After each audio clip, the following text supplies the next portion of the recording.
കോഴിക്കോട് കാരശ്ശേരിയിൽ പുലിയെ കണ്ടതായി നാട്ടുകാർ. വല്ലതായി പാറയിൽ ഇന്നലെ രാത്രിയാണ് റോഡിന് കുറുകെയുള്ള കലുങ്കിന്റെ മുകളിൽ പുലിയെ കണ്ടത്. ഓട്ടോ ഡ്രൈവർ മനാഫാണ് പുലിയെ പുലർച്ചെ 1 മണിയോടെ കണ്ടത്. മുഹമ്മദ് ഷഹീദ് വിവരങ്ങളുമായി ചേരുന്നു. ഷഹീദ്, ഇത് പുലി തന്നെയാണ് എന്ന് ഉറപ്പാണോ? വനംവകുപ്പിന്റെ ഭാഗത്തു നിന്ന് എന്തെങ്കിലും പ്രതികരണം വന്നോ?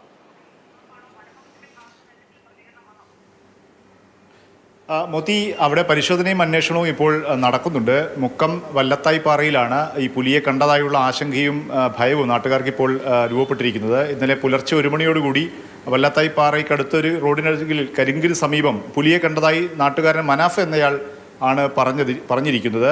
ഒപ്പം തന്നെ ആ പുലിയുടെ കാൽപ്പാടുകളെന്ന് സംശയിക്കുന്ന ചില ചിത്രങ്ങളും ഇപ്പോൾ പ്രദേശത്ത് നിന്ന് പുറത്തു വന്നിട്ടുണ്ട്. കഴിഞ്ഞ ദിവസവും അവിടെ രാവിലെ പുലർച്ചെ പത്രവിതരണത്തിന് പോയ ചില ആളുകൾ പുലിയെ കണ്ടതായി, പുലിയുടെ സാമ്യമുള്ള ഒരു ജീവിയെ കണ്ടതായുള്ള വിവരങ്ങൾ പുറത്തു വന്നിരുന്നു. ഏതായാലും നാട്ടുകാർ ഒരു പുലി ഭീതിയിൽ അവിടെ അകപ്പെട്ടിട്ടുണ്ട് എന്നുള്ളത് ഒരു വസ്തുതയാണ്. ആശങ്ക നാട്ടുകാർ പങ്കുവെക്കുന്നുണ്ട്. ഏതായാലും ഇതേക്കുറിച്ചിപ്പോൾ പുലിയാണെന്ന് സ്ഥിരീകരിക്കാനുള്ള പരിശോധനയും അന്വേഷണവും ഒക്കെ നടക്കേണ്ടതുണ്ട്. അതിനുള്ള ഒരുക്കത്തിലാണ് വനം വകുപ്പ് ഒക്കെ ഉള്ളത്.